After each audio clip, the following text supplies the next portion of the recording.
Good morning, peace kids, and welcome back to another video lesson.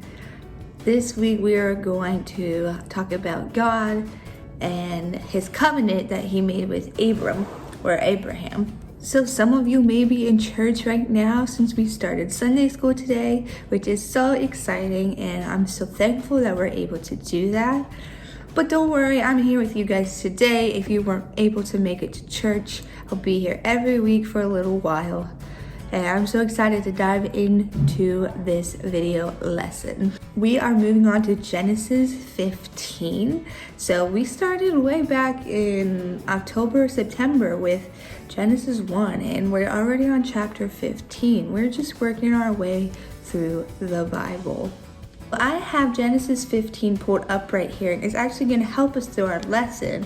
I know sometimes we just read a story, and sometimes we'll actually read the Bible verses, and today we're going to actually read some of the Bible verses. So we're going to hear about this covenant or a promise that God made to Abram. God told Abram to look up to the heavens and count the stars. Sometimes we don't know how God's plans will look for us, but even if we don't know, God knows. In Jeremiah 29:11 it says, "For I know the plans I have for you, declares the Lord, plans to prosper you and not to harm you, plans to give you a hope and a future." And that's so amazing. See, God had special plans for Abram. God wanted Abram to trust these plans because that meant that good things would happen to him. Let's read Genesis 15:1. After this, the word of the Lord came to Abram in a vision. "Do not be afraid, Abram. I am your shield, your very great reward." God told Abram that he would protect him and always give him good things, but Abram still felt sad. In 15:2-3, this is what it says. But Abram said, "Sovereign Lord, what can you give me since I remain childless, and the one who will inherit my estate is Eliezer or Damascus?" And Abram said, "You have given me no children, so the servant in my household will be my heir."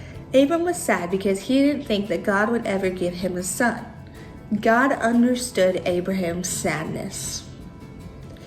God took Abram outside into the dark and told him that the number of stars equals the number of descendants Abram would have.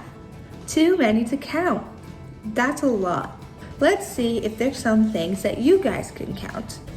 So whatever room you're in, go ahead and count the number of people that are in your room, and go ahead and count the number of chairs in your room. Now those are probably very easy things to count. If you've ever been to the beach, have you tried to count every grain of sand? You have a pile of sand, and there's all these little tiny pieces, like little tiny crumbs. If you ever try to count those, there is millions and millions and millions, and it's almost impossible. No, not almost. It is impossible to count. It would be impossible for us to count all those grains.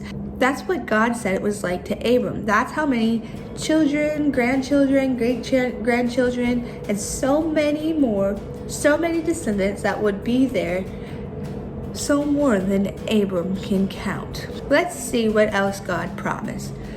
Let's look in 15:7-8. He also said to him, "I am the Lord who brought you out of Ur of the Chaldeans to give you this land to take possession of it." But Abram said, "Sovereign Lord, how can I know that I will gain possession of it?" Abram wanted to know how he could know God would keep his promises. God wanted Abram to know he would never break a promise to him. God never breaks promises. And he wanted Abram to know that even though his people would face hard times, God would give them the land. Let's see what happened next in Genesis 15:17-18. When the sun had set and darkness had fallen, a smoking fire pot with a blazing torch appeared. On that day the Lord made a covenant with Abram and said, "To your descendants I give this land, from the river of Egypt to the great river, the Euphrates." God appeared to Abram in a blaze of fire so that Abram would be sure to put his trust in him. We can always trust that God's plans for us will happen just as he wants.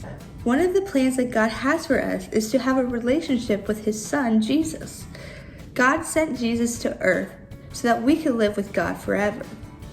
So just like Abram trusted God's plans, we can too. God has plans for us. So just like Jeremiah 29:11 says, "For I know the plans I have for you, declares the Lord, plans to prosper you and plans to make you succeed." He's going to do that for us. He's going to do that for all of his people. So we don't need to fear because God has plans for us all. We don't have to be afraid of anything because God already knows what's going to happen. God has plans for us, and we can trust those plans because God always keeps his promises. Just like he did with Abram, God will carry out the plans that he made for us. See guys, God will always take care of us. He provides all things that we need, but not necessarily all the things that we want. We can trust him to always take care of us because God has good plans for us, and he will carry them out, just as he carried out his plans to give Abram many children and grandchildren. So remember that God has plans for you, and he will always keep his promises for you. You just have to follow him and listen to what he says, and you'll be in his plan, and it'll be amazing. Alright guys, have a good week. I'll see you in our next video lesson, and make sure to try and come to Sunday school next week. Bye!